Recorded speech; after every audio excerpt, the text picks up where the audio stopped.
오늘 주실 하나님 말씀 우리 잠언서 3장 1절에서 12절 그리고 4장 6절에서 8절까지 말씀 함께 보겠습니다. 잠언은 우리 구약성경 시편 다음에 있습니다. 제가 가지고 있는 성경으로는 912페이지에 있습니다. 잠언 3장 12절 말씀 그리고 4장 6절에서 8절까지 말씀 우리 제가 차례로 받들어 읽겠습니다. 내 아들아, 나의 법을 잊어버리지 말고 내 마음으로 나의 명령을 지키라. 그리하면 그것이 내가 장수하여 많은 해를 누리게 하며 평강을 더하게 하리라. 인자와 진리가 내게서 떠나지 말게 하고 그것을 내 목에 매며 내 마음판에 새기라. 그리하면 내가 하나님과 사람 앞에서 은총과 귀중히 여김을 받으리라. 너는 마음을 다하여 여호와를 신뢰하고 내 명철을 의지하지 말라. 너는 범사의 그를 인정하라. 그리하면 내 길을 지도하시리라. 스스로 지혜롭게 여기지 말지어다. 여호와를 경외하며 악을 떠날지어다. 이것이 내 몸의 양약이 되어 내 골수를 윤택하게 하리라. 내 재물과 내 소산물의 처음 익은 열매로 여호와를 공경하라. 그리하면 내 창고가 가득히 차고 내 포도즙 틀에 새 포도즙이 넘치리라. 내 아들아, 여호와의 징계를 경히 여기지 말라. 그 꾸지람을 싫어하지 말라. 대저 여호와께서 그 사랑하는 하시는 자를 징계하시기를 마치 아비가 그 기뻐하는 아들을 징계함 같이 하시느니라. 우리 4장 6절부터 8절까지 말씀 읽겠습니다. 지혜를 버리지 말라. 그가 너를 보호하리라. 그를 사랑하라. 그가 너를 지키리라. 지혜가 제일이니 지혜를 얻으라. 내가 얻은 모든 것을 가지고 명철을 얻을지니라. 그를 높이라. 그리하면 그가 너를 높이 들리라. 만일 그를 부르면 그가 너를 영화롭게 하리라. 아멘. 잠시 한번 기도하겠습니다. 아버지 하나님, 오늘 다시 예배 중에 주의 말씀을 듣기를 원합니다. 주의 성령께서 이 시간 이 자리에 함께 하시고 우리 모든 성도들의 마음과 저의 마음 입술을 주장해 주셔서 오늘 이 선포되는 말씀이 진리의 말씀으로 올곧게 선포되게 하시고 듣는 우리들의 마음에 감동함을 주셔서 듣고 순종함으로 하나님이 주시는 이 지혜를 얻게 하여 주시옵소서. 우리 주 예수 그리스도의 이름으로 기도드립니다. 아멘. 우리 잠언의 말씀을 지금 5월, 6월 저희가 함께 묵상하게 되고 또 하고 있습니다. 우리 잠언은 솔로몬의 잠언이라고 이렇게 기록되어 있습니다. 잠언 시작할 때 그렇게 되어 있죠. 다윗의 아들 이스라엘 왕 솔로몬의 잠언이라. 그리고 여러분 10장으로 한번 가서 보시면 우리 수요일 그 매일 성경 우리 잠언 어떻게 묵상할 것인가에서도 우리 강사 목사님이 지적해 주셨는데요. 10장에 가서 보면 다시 솔로몬의 잠언이라 그렇게 나오고 그 다음부터 나오는 내용이 진짜 잠언의 본 내용입니다. 이제 경구죠. 한 절 한 절씩마다 지혜로운 아들은 아비를 기쁘게 하고 미련한 아들은 어미의 근심이 된다. 불의의 재물을 무익하여도 공의는 죽음에서 건진다. 불의하지 말고 공의하라. 부모를 공경하는 사람이 되라. 이렇게 한 구절 한 구절마다 경구라고 하죠. 그런 잠언의 내용, 본질적인 내용은 이제 10장부터 시작합니다. 그럼 1장부터 솔로몬의 잠언이라 하고 지금 9장까지 무슨 내용을 기록하고 있냐 하면 우리 묵상을 해오시면서 아시겠지만 지혜가 왜 이렇게 중요하냐? 지혜를 얻을 때 유익이 뭐냐? 지혜를 버리고 어리석은 길을 따를 때 그 재앙이 얼마나 클 것인가를 우리에게 말씀해 주면서 지혜를 가지라, 아들아 명철을 얻으라 하고 권면하는 내용입니다. 1장에서 9장까지는 그렇게 지혜의 중요성을 얘기하고 지혜를 권면하고 이제 10장부터 본론에 들어가는 거죠. 지혜, 이런 일에 있어서 이렇게 행하라. 간단하지만 인생의 삶의 사람의 관계 가운데 아주 중요한 우리가 붙들어야 할 그 진리의 말씀을 우리에게 주고 있습니다. 근데 1장에서 9장까지는 잠언이 31장이니까 그냥 간단하게 30장 이렇게 하면 건 3분의 1의 내용입니다. 서론이라고 하기에는 굉장히 긴 내용입니다. 왜 이토록 우리가 길게 서론적인 이야기, 지혜를 가지도록 권면하겠습니까? 지혜가 중요하니까 그렇죠. 너무나 중요하다. 오늘 본문 말씀에도 지혜가 얼마나 중요한지를 우리에게 말씀해 주고 있습니다. 왜 중요하냐 하면 인생에 너무나 큰 유익을 주기 때문에 그렇죠. 반대로 지혜가 없고 어리석고 미련한 길로 가면 엄청난 재앙이, 작은 일인데도 지혜롭게 말하지 않는 그것 때문에 인간의 관계가 깨어져서 수년 동안 그 어려움 가운데 거할 수도 있습니다. 지혜가 그렇게 중요하다는 거죠. 그 지혜를 가질 때 엄청난 유익이 있습니다.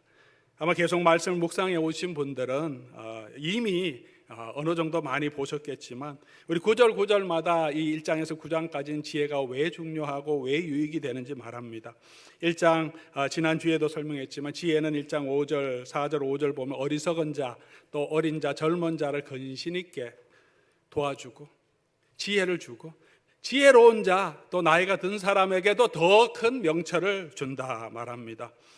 1장 8절 9절에 보면 지혜는 그 사람에게 아주 존귀롭고 영화로운 그런 명예를 준다고 말합니다.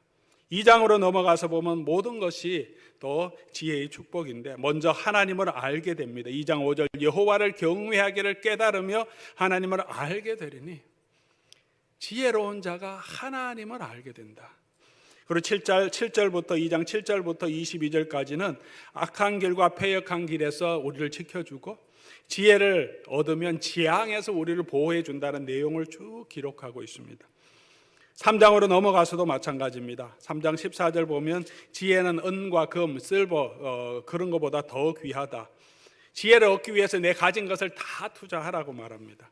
지혜는 18절에 보면 평강을 주고 즐거움을 주고 우리에게 생명나무가 된다라고 말합니다. 19절 20절에는 하나님이 지혜로 이 만물을 창조하신 것처럼 지혜는 바로 그 하나님의 본질적인 성품이다. 하나님에게서 나온다고 말합니다. 23절 24절 가면 지혜로운 자에게 편안한 잠을 주신다. 지혜롭지 못하고 많은 일들, 어려운 일들을 만들어 놓으면 걱정과 불안 때문에 잠을 못 자는데 지혜롭게 일처리하면 마음의 평안도 주셔서 또 잠을 잘 자게 해주신다. 32절에서 35절까지 하나님과 교제하고 하나님이 주신 축복을 누린다. 얼마나 큰 축복입니까? 사랑하는 우리 교우 여러분, 오늘 저와 여러분은 우리의 간구 가운데, 기도 가운데 우리 어떤 소원을 가지고 계십니까? 포도원 모일 때나 또 여러분 기도의 제목을 부탁할 때 여러분의 기도에 소원들이 있지 않습니까? 하나님 이거 들어주시면 좋겠다. 목사님 이거 위해서 기도해 주십시오. 성도들께도 나눕니다. 대부분 우리의 기도의 제목들은 우리의 필요에 집중하죠. 우리가 큰 부자가 되기를 원치 않지만 그래도 생활에 어렵지 않도록 하나님 필요한 물질 허락해 주시고 이 사업이 너무 어렵지 않도록 하나님 지켜주십시오. 우리가 아름다운 외모는 아닐지라도 그냥 건강 지켜주셔서 날마다 우리가 생활하는데 어렵지 않도록, 이 질병 때문에 우리 몸의 연약함 때문에 일상생활하는데도 힘들 때 우리 마음에 그런 간구가 있습니다. 좀 고통이라도 좀 경감시켜 주십시오. 그런 마음이 있습니다. 우리 자녀들이 크게 성공하고 세상적으로 유명해지지는 않아도 하나님 자녀들 건강 좀 지켜주시고 뭐 다른 걸 없어도 참 믿음 안에 설 수 있으면 좋겠습니다. 우리 기도의 제목들이 뭐 그렇게 대단한 기도의 제목들이 아니죠. 일상 살면서 그냥 소소한 우리의 필요들, 그런 행복을 하나님께 구합니다. 그러나 이런 행복, 이런 소소한 일들도 지혜가 없으면, 우리가 지혜가 없으면 그것을 유지할 수 없습니다. 우리가 쉽게 유혹에 빠지고 또 자기 감정을 잘 절제하지 못하고 때로는 어리석은 선택을 하여서 주변 사람 또 자기를 힘들게 할 때가 많이 있습니다. 그래서 지혜가 중요하고 이렇게 길게 지혜가 필요하다고 말씀하고 있습니다. 우리 속에 그런 지혜롭게 행하지 못하는 그런 좀 죄성이 남아있기 때문에, 자기중심적으로 생각하는 어리석음이 있기 때문에 그렇습니다. 지혜가 필요하다는 거 모르는 분 계십니까? 그런 분은 없습니다. 제가 이 말씀드린 거 당연하다고 다 동의합니다. 예수를 믿든 믿지 않든 다 동의하는 내용인데요. 그러면 다 지혜롭게 사느냐? 그렇지 않아요. 제 자신을 보아도 그렇습니다. 생각과 말과 행동이 감정에 휩쓸리기도 쉽고 절제해야 되는데 절제하지 못하고 그 감정에 빠져서 자기 그 생각에 빠져서 지혜롭게 행동하지 못하고 지혜로운 선택을 하지 못할 때도 많습니다. 우리 욕심에 이끌려서 우리가 그런 기질을 갖고 있다는 거죠. 우리 팀 켈러 목사님이라고 하는 유명한 목사님은 잠언 묵상집에서 아동 심리학자인 제롬 케이건의 연구를 소개합니다. 이 케이건의 연구에 따르면 아이들이 처음에 태어났을 때 어려움이 이렇게 자기가 힘든 역경이 이렇게 오면 기본적으로 세 가지로 반응한다는 거죠. 아이들 조사를 해보니까 이제 아이들 금방 태어났으니까 배워서 그런 게 아니라 기본적인 기질들이 다 있다는 거죠. 어떻게 반응하냐면 하나는 어려움이 있으면 불안해하면서 뒤로 물러서는 아이들이 있고 어떤 아이들은 공격적으로 반응하는 아이들이 있고 어떤 아이들은 애교를 부리면서 그러면서 자기가 원하는 것을 얻으려고 한다는 거죠. 근데 조금 더 살펴보니까 이런 본질적인 기질들이 외부에서 부모가 개입해서 고쳐주고 바로잡아주지 않으면 원래 가지고 있는 그 성품을 더 강화시킨다는 거죠. 공격적인 아이들은 제재해 주지 않으면 무슨 일이 있으면 그냥 들이받으려고 하고 막 뺏으려고 하는 이런 성질이 계속 나타나고 뒤로 물러서는 아이는 그냥 계속 자꾸 뒤로 물러서고 움츠려들고 애교 부려서 얻으려고 하는 아이들 뭐든지 그냥 애교 부려서 자기가 원하는 것을 얻으려고 한다는 거죠. 근데 그거를 부모가 보고 야 이건 안 돼. 또 감싸주고 격려해주고 뒤로 물러가지 않도록 이렇게 옆에서 도와주지 않으면 그 기질이 그냥 강화되지 스스로 지혜롭게 바뀌어지지 않는다는 거죠. 그걸 이제 아동 심리학자들이 연구했는데 근데 아동들만 그런가? 우리 자신을 살펴보면 우리 안에도 여전히 그런 세 가지의 기질들이 남아있지 않습니까? 우리가 여러분 어려움이 있을 때 어떻게 합니까? 피하는 사람이 있죠. 어떤 사람은 그냥 공격적으로 들이받는 사람이 있고 어떤 사람은 그냥 어떻게든지 이 상황을 절묘하게 이용해서 자기 유익을 취하려고 하는 보통 이 세 가지로 반응하는데 우리도 여전히 외부에서 우리를 통제하지 않으면 이런 우리가 가지고 있는 본성들을 계속 강화한다는 거죠. 부부관계도 어려우면 피하는 사람이 있습니다. 말 안 해버리는 사람이 있습니다. 어떤 사람이 힘들면 그냥 계속 공격하는 사람, 말 안 한다고 또 공격하고 공격하니까 피하는 사람이 있고요. 어떻게든지 자기가 원하는 것을 얻어내려고 수단을 부리는 사람도 있습니다. 그래서 우리에게 지혜가 필요한 거고 지혜를 배워야 한다는 것입니다. 지혜로 말씀으로 우리의 감정, 본래 가지고 있는 이 죄성을 통제하고 제어하고 훈련하지 않으면 우리가 지혜로울 수가 없습니다. 재능은 타고나지만 지혜는 타고나는 사람이 없습니다. 지혜는 우리가 습득한 기술이라고 말합니다. 어떤 사람은 저분은 지혜가 타고나서 똑똑한 거는 타고날 수 있지만 지혜는 그렇지 않습니다. 삶의 지혜, 관계의 지혜는 우리가 지혜로운 사람이 있다고 생각하면 보십시오. 어릴 때부터 자기를 항상 살펴보고 조심하고 또 지혜롭게 할 수 있도록 스스로 항상 노력하는 사람들입니다. 그냥 얻어지는 것이 아니죠. 왜냐하면 우리의 삶에서 나오는 우리의 기술이기 때문입니다. 마태복음 7장 24절 말씀 보면 누구든지 나의 이 말을 듣고 행하는 자는 어떤 사람이라고요? 지혜로운 사람이다. 나의 이 말을 듣고 행하지 않는 사람은 어떤 사람입니까? 어리석은 사람이다. 나는 지지리도 복이 없는 사람이다. 나는 항상 이렇게 어리석은 판단을 하고 또 바보 같은 사람이라고 우리가 말하지 말아야 합니다. 원래 항상 그런 사람은 없습니다.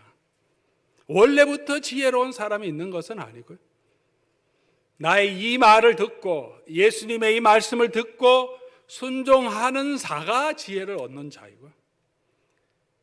그렇지 않는 자가 미련한 자라고 말씀하십니다.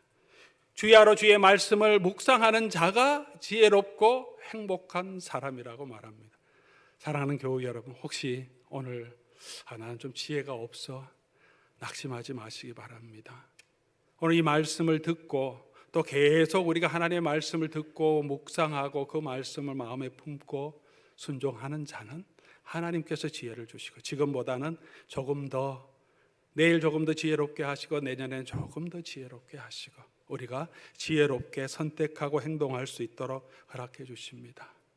유일한 것이 무엇입니까? 하나님 말씀을 들을 때 마음을 닫는 거죠.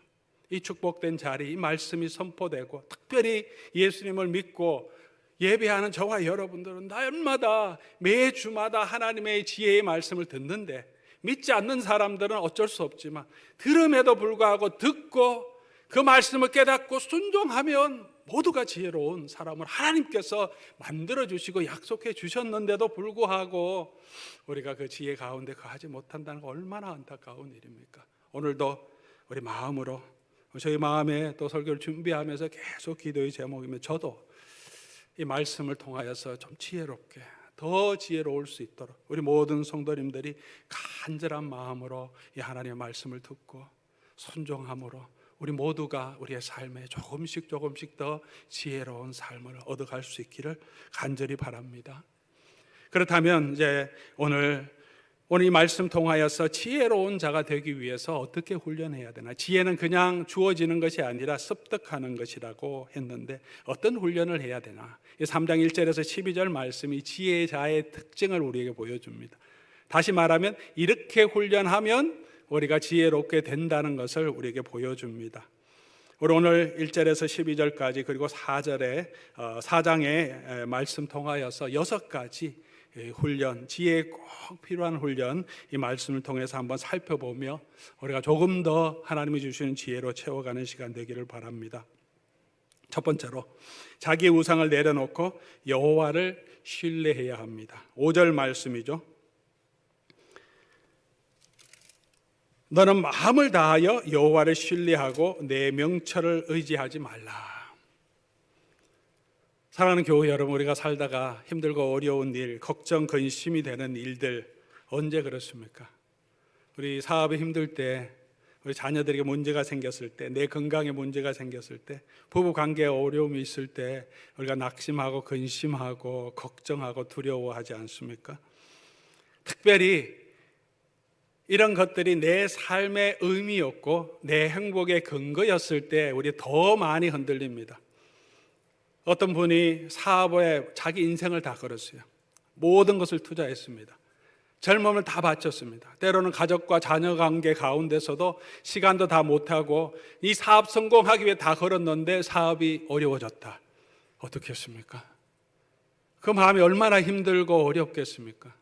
그 사업이 자기의 전부였다면 더 그렇죠. 그 정도는 아니었다면 새롭게 시작하고 다시 접고 할 수 있는데, 어느 정도 우리의 감정이 우리가 가지고 있는 것과 이 어태치, 이게 밀접하게 관계에 있느냐에 따라서 우리가 더 흔들리게 됩니다. 자녀들이 내 인생의 전부였다면, 그죠? 자녀들이 이제 대학을 지나가면서 떠날 때나 아니면 자녀들이 그냥 다 떠나가면 굉장히 허무감을 느낍니다. 이제 뭐 하러 살아가, 무엇을 하면서 어떤 즐거움을 가지고 살아가야 하나, 이런 것들, 우리 행복의 근거로 삼았던 것들을, 하나님보다 더 먼저 생각했던 것들을 우리가 우상이라고 하죠. 마음의 우상. 우리가 어떤 신을 만들어 놓고 섬기지는 않지만 좋은 것임에도 불구하고 하나님보다 먼저 생각하고 내 행복의 최종 근거로 삼았다면 그것이 우상입니다. 그것을 내려놓고 여호와께 의지할 때 우리가 지혜를 얻게 된다는 것입니다. 지혜롭게 행하기 위해서 우리가 우리의 마음속의 우상을 내려놓고 여호와를 신뢰해야 합니다. 그런데 말은 다 쉽고 우리가 다 아는 것입니다. 그런데 실제 우리의 삶의 어려움에 접하면 쉽지 않습니다. 나도 몰랐던 그런 내 마음의 우상들이 막 드러나기 때문이죠.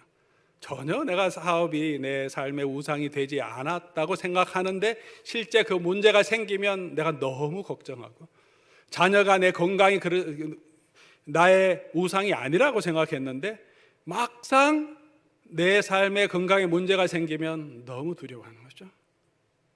어쩔 수 없이 하고 그냥 불안해서, 그때 우리가 알게 되는 거예요. 이게 내 우상이었구나. 우리가 숨겨진 우상들이 많습니다. 그런 것들을 내려놓는 게 쉽지 않습니다. 왜냐하면 우리 연약한 사람이기 때문에 고난에 있으면 우리가 그 고난의 고통 때문에, 어려움 때문에 우리 마음이 흔들릴 수밖에 없습니다.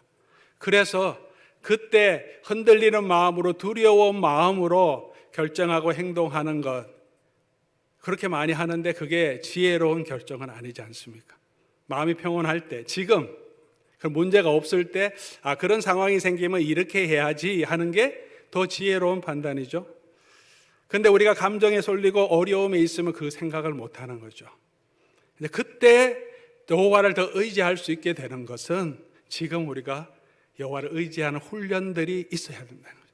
말씀 보면서 작지만 이 작은 말씀 통해서 내 삶에 그 말씀을 인정하고 여호와께 인정하고 순종하는 훈련이 되어가 있으면 그때 힘들긴 하지만 좌절되고 낙심되기도 하지만 그렇지, 이 가운데도 말씀을 의지하고 순종해야지 하는 그런 영적인 권력이 있기 때문에 그때 지혜롭게 판단할, 감정적으로 판단하지 않고.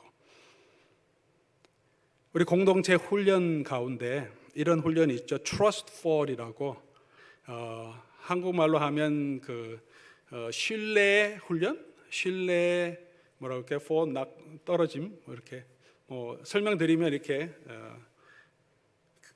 책상 위나 이렇게 나무로 이렇게 포디움 만드는 그 위에 한 사람이 올라가죠. 손을 이렇게 하고 몸을 꺾게 펴서 뒤로 이렇게 넘어지고 팀 동료들은 뒤에서 다 손을 딱 잡고 그 동료를 받아주는 훈련을 할 때가 많죠. 공동체 훈련, 군대에서도 교회에서도 우리가 훈련을 많이 합니다. 트러스트하는 훈련하도록 동료들이 다 받아준다고 다 약속하고 있습니다. 손을 맞잡고 7, 8명의 동료들이 다 이렇게 있기 때문에 절대 떨어지지 않는다는 걸 우리가 다 아는데 그 위에 올라가서 좀 높은 곳에 올라가서 뒤로 이렇게 몸을 제끼려고 하면 다 두려워합니다.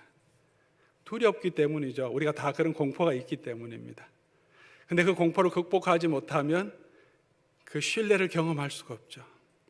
고난 가운데 마찬가지죠. 우리가 이 고난에 있을 때 그것까지 다 주님께 맡긴다는 것이 두렵습니다. 떨리고 힘든 일인데 훈련을 통해서 우리가 더 맡기는 것을 더 할 수 있죠.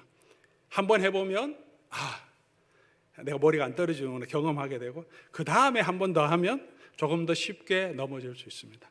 여러 번 하면 굉장히 훨씬 더 쉽게 다음에는 뒤로 넘어질 수 있습니다. 똑같은 환경이지만 우리가 훈련이 되면 그렇습니다. 군인들 왜 훈련시킵니까? 공수부대들 늘 유격 훈련도 하고 공수, 비행기 타고 낙하산 훈련을 왜 합니까? 실제 상황에서 그것을 잘하기 위해서 훈련을 하는 거죠. 훈련이 되어 있어야 한다는 것이죠. 그리고 계속해서 우리의 우상을 내려놓고 지금 내 삶에서 하나님을 찾고 하나님을 신뢰하는 그런 훈련을 계속해 나갈 때 나의 길을 달라고 요구하는 것이 아니라 오늘도 하나님의 길이 어떤 것인지 내가 발견하고 그 뜻에 내가 순종할 수 있도록 작은 일에도 노력하면 그 영적인 권력이 사여져서 큰 일을 만나더라도 우리 주를 의뢰하고 지혜롭게 판단하고 결정할 수 있게 하실 것입니다. 그런 은혜가 저와 여러분에게 있기를 바랍니다. 두 번째로는 그렇게 하기 위해서 중요한 것이 하나님의 말씀을 마음판에 새기고 그 말씀을 순종하는 것입니다. 여호와를 신뢰하는 것. 어떻게 신뢰할 수 있습니까? 하나님이 주신 약속을 믿고 신뢰하는 것입니다. 하나님 보이지 않는데 내가 여호와께 맡긴다. 어떻게 맡깁니까? 막연한 것이 아니고 하나님 우리에게 주신 약속이 있지 않습니까? 내게 맡기면 내가 내 길을 인도하고 인정하고 내가 함께 해주겠다. 그 약속의 말씀을 붙들고 순종하는 거죠. 그게 여호와를 신뢰하는 것입니다. 그런데 말씀이 우리에게 필요합니다. 사도 바울은 모든 성경은 하나님의 감동으로 된 것으로 하나님의 사람으로 온전하게 하고 모든 선한 일을 행할 능력을 구비하게 해준다. 이 잠언서의 표현을 하면 지혜로운 자, 명철 있는 자가 되게 해준다. 무엇이요? 하나님의 말씀이. 그래서 오늘 1절 말씀에 내 아들아 내 법을 잊어버리지 말고 내 마음으로 나의 명령을 지키라. 3절 인자와 진리, 하나님의 말씀의 핵심이죠. 내게서 떠나지 말게 하고 내 마음판에 새기라. 이 훈련이 우리에게 있어야 되는 거죠. 계속 말씀을 보고 훈련하는 것. 그래서 우리가 말씀 묵상을 강조하는 거죠. 주일 말씀, 들은 말씀, 겨우 주일 말씀 그냥 한번 듣고 그냥 흘러가 버리는 게 아니라 그 말씀을 일주일 동안이라도 품고 들은 말씀을 되새기면서 내 삶에 실천할 수 있도록 노력하는 게 굉장히 중요하죠. 주일 말씀뿐만이 아니라 매일 우리가 말씀 묵상을 통하여서 성경을 읽을 때 하나님이 내게 명령하신 게 뭐냐, 약속이 뭐냐, 그것을 붙들고 지금 내 삶에 부족한 것도 발견하고 붙들어야 할 약속을 붙들고 그것께 순종해 가는 훈련이 있을 때 우리가 지혜롭게 설 수 있다는 것입니다. 지식이 있어도 지혜가 없는 사람이 있다고 말씀드렸죠. 성경을 많이 알아도 지혜롭지 못한 사람이 있습니다. 그러나 성경을 알지 못하는 사람, 지식이 없이 지혜로운 사람은 없습니다. 세상적으로도 신앙적으로도 마찬가지입니다. 하나님의 지혜를 가지기 위해서는 하나님을 알아야 되고 하나님의 말씀을 알아야 합니다. 일단 알아고 실천하는 것은 다음 문제인데 모르면 지혜롭게 할 수가 없습니다. 그래서 여러분 말씀을 묵상하고 말씀을 사모하고 배워가기 힘쓰기 바랍니다. 교회에서 그래서 양육 프로그램도 성경 공부도 많이 개설합니다. 우리 일과부터 이게 새롭게 말씀으로 세워질 수 있도록 여러분 안 하신 분들이 있으면 정말 그렇게 말씀을 공부해 가면서 우리의 믿음이 연단되고 하나님을 신뢰하는 그 마음이 쌓여지게 되는 것입니다. 그냥 교회만 왔다 갔다 그냥 설교를 듣고 흘러버리는 것으로 가는 것이 아니라 주일 말씀 듣고 내가 통독도 하고 매일 묵상을 함께 나아가면서 그런 것이 훈련이죠. 쉽지 않지만 그런 훈련과 연단을 통해서 우리가 말씀이 내 곳에 있을 때 우리를 지혜롭게 하실 줄 믿습니다. 그런 은혜가 저와 여러분에게 있기를 바랍니다. 그렇게 하기 위해서 세 번째 우리가 배우는 자세가 필요합니다. 7절 8절 말씀이죠. 특별히 7절 말씀 스스로 지혜롭게 여기지 말라. 뭐 말씀 다 안다. 목사님 하는 말씀 저도 지금 다 알고 있어요. 그건 좀 교만한 마음이죠. 항상 배우는 자세를 가질 때 지혜롭습니다. 비즈니스도 마찬가지고 인간관계도 마찬가지입니다. 배울 게 있는 것을 늘 찾고 나에게서뿐만 아니라 다른 사람에게서 비즈니스 가운데서도 트렌드를 배우고 새로운 비즈니스 환경을 배우고 또 새롭게 크리에이티브하게 창의적으로 하는 그런 사람들 배우면 나에게도 좋은 지혜들 또 새로운 아이디어를 줍니다. 배우지 않고 해왔던 대로만 하고 나 다 안다고 생각하는 사람은 결코 지혜롭게 일을 하지 못합니다. 마찬가지입니다. 우리가 지혜로운 마음, 겸손한 마음입니다. 하나님께 사모할 때, 말씀을 사모할 때 하나님 주십니다. 우리 하나님 말씀 들을 때 겸손한 마음으로 순종하는 마음으로 하나님의 말씀을 듣습니까? 주여 말씀하옵소서 종이 듣겠나이다. 그런 마음으로 지금 여러분 이 자리에 앉아 계십니까? 아니면 나를 감동시키소서 감동이 되면 내가 순종할지는 한번 생각해 보겠습니다. 이런 마음으로 여러분 말씀을 듣습니까? 은혜 되면 한번 해봐야 되겠다 생각하는 것이 아니라 주의 말씀이라면 은혜가 되든 되지 않든 종의 자세는 주인이 명령하는 게 무겁고 힘든 말이라도 순종하는 거죠. 그럴 때 하나님의 은혜를 주신다는 거죠. 겸손한 마음. 내 마음에 맞는 것만이 아니라 하나님이 주시는 말씀이면 어려운 것도 순종해 나갈 때 우리 영적인 근력이 생겨갑니다. 아무리 성품이 온화해도 하나님의 말씀에 순종하지 않는 사람이 있습니다. 지혜롭지 못한 것이죠. 성격이 좀 과격하더라도 또 하나님의 말씀이면 내가 잘못했네. 그리고 순종하는 분이 있습니다. 지혜로운 사람. 그런 분이 점점 더 지혜로워질 것입니다. 하나님 말씀 붙들고 마음판의 새김으로 하나님이 주시는 지혜를 얻어가는 저와 여러분 될 수 있기를 바랍니다. 네 번째로 제물로 여호와께 후히 드리고 또 내가 가진 것으로 사람을 섬길 때 우리가 지혜를 얻게 됩니다. 9절 말씀이죠. 내 재물과 내 소산물의 처음 익은 열매로 여호와를 공경하라. 그러면 하나님께서 내 창고와 포도즙을 채워주시겠다. 왜 이 말씀을 하십니까? 지혜와 연관해서. 우리 사람의 마음에 가장 놓지 못하는 것이 재물의 문제이기 때문에 사람이 가장 행복의 근거로 삼는 것이 재정 문제죠. 돈의 문제입니다. 돈과 하나님 동시에 섬길 수 없다고 하는 것이 그래서 나온 말씀입니다. 그런데 우리가 하나님 앞에 후히 드리는 게 뭡니까? 처음 주신 것들로 하나님 앞에 드리는 것, 이 모든 하나님이 주신 축복, 나에게 재물의 축복이 하나님께로부터 온 것을 내가 인정하는 훈련인 거죠. 그리고 하나님께 드리면 하나님께서 또 내 삶을 지켜주시겠다는 믿음의 고백인 거죠. 그런 감사의 마음이 있어서도 하고 또 그런 마음으로 내 자신을 세워가기 위해서도 감사함으로 기꺼이 후히 드릴 때 하나님께서 하나님에게 부여한 자에게 채워주시겠다고 약속해 주셨어요. 재물의 문제를 주님께 맡기는 훈련이죠. 하나님께 드리는 것은 단순히 헌금만 많이 하는 것이 아니라 주변 이웃 사람을 돌보는 것이라고도 말합니다. 27절 말씀이죠. 내 손이 선을 행함 같이 선을 베풀 힘이 있거든 마땅히 받을 자에게 베풀기를 아끼지 말라. 히브리서 13장 16절에도 오직 선을 행함과 서로 나누어 주기를 잊지 말라. 하나님은 이 같은 제사를 기뻐하시느니라. 이웃에게 나누어 주는 것도 기쁘게 섬기는 사람 하나님은 축복해 주시지 않습니까? 인색한 사람 복 받는 사람이 없습니다. 인간적으로도 그렇고 하나님 앞에서나 사람 앞에서 우리가 가진 재물 하나님이 주신 것인 줄 알고 넉넉하게 하나님 앞에 드리고 이웃을 섬길 때 참 지혜를 얻게 됩니다. 그런 축복이 넘치기를 바랍니다. 드리지 못하는 이유는 언제나 많이 있습니다. 이유 없는 사람이 없습니다.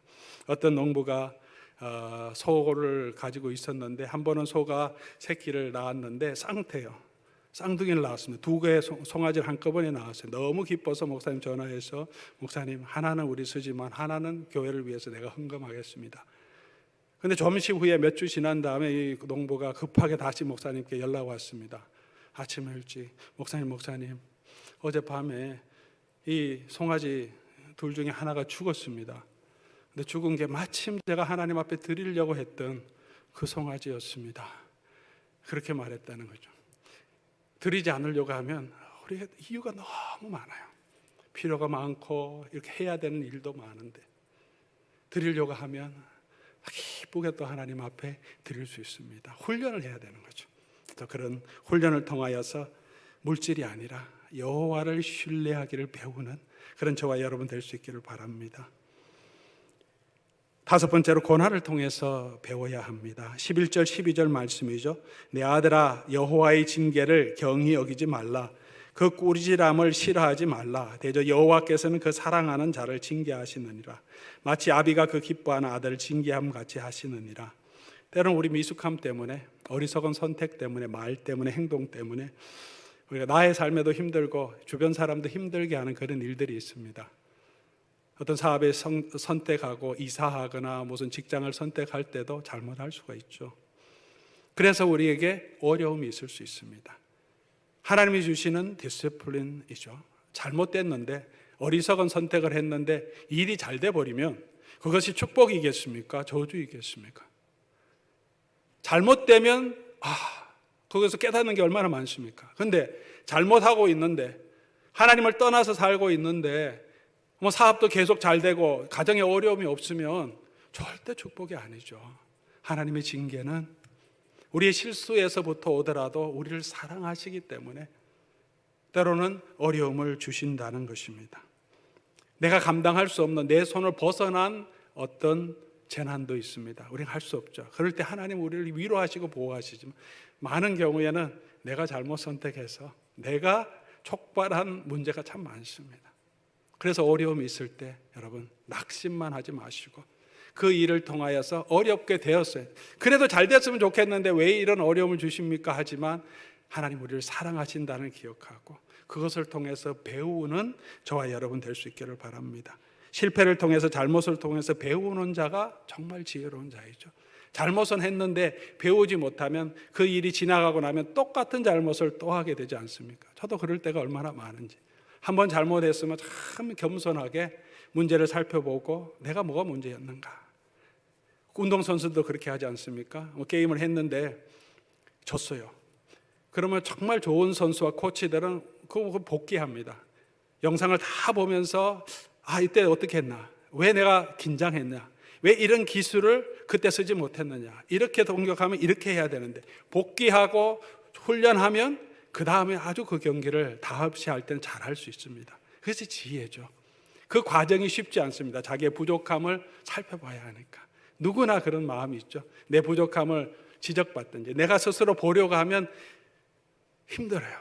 마음도 낙심이 되고 그러나 그런 훈련을 통해서 내가 겸손하게 배워가고 또 하나님이 나를 사랑하시고 이런 기회를 주신 것으로 생각하고 우리가 우리 자신을 바꿔나가면 그럴 때 우리가 조금 더 지혜로운 사람으로 서게 될 것입니다.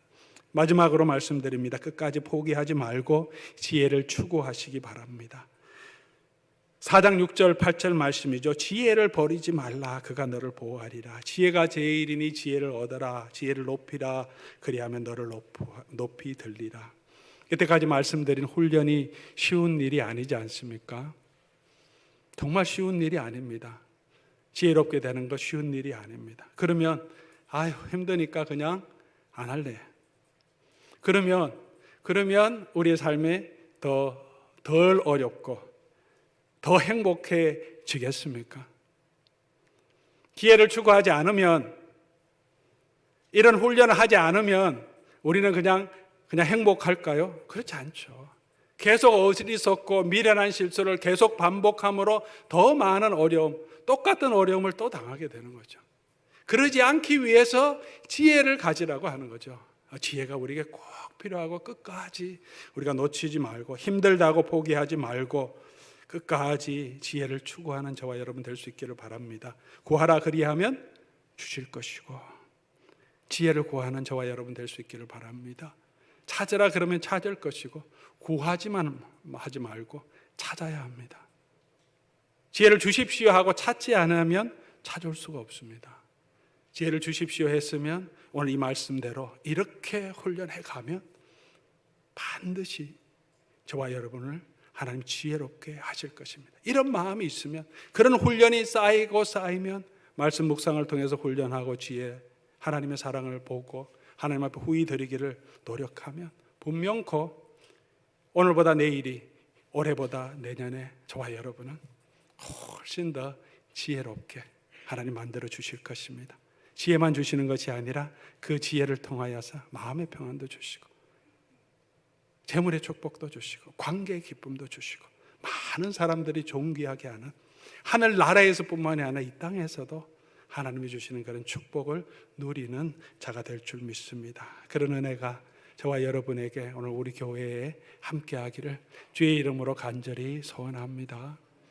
우리 하늘 말씀 생각하시면서 오늘 찬송가 312장 우리 함께하면 좋겠습니다. 너 하나님께 이끌리어 일평생 주만 바라면, 그게 지혜의 가장 근본이 아닙니까? 그러면 주께서 주를 의지하는 자를 기억하시고 반석 위에 세워주시고 우리의 소원을 이루어 주실 줄 믿습니다. 그래서 사모하는 마음 우리 함께 찬송하겠습니다.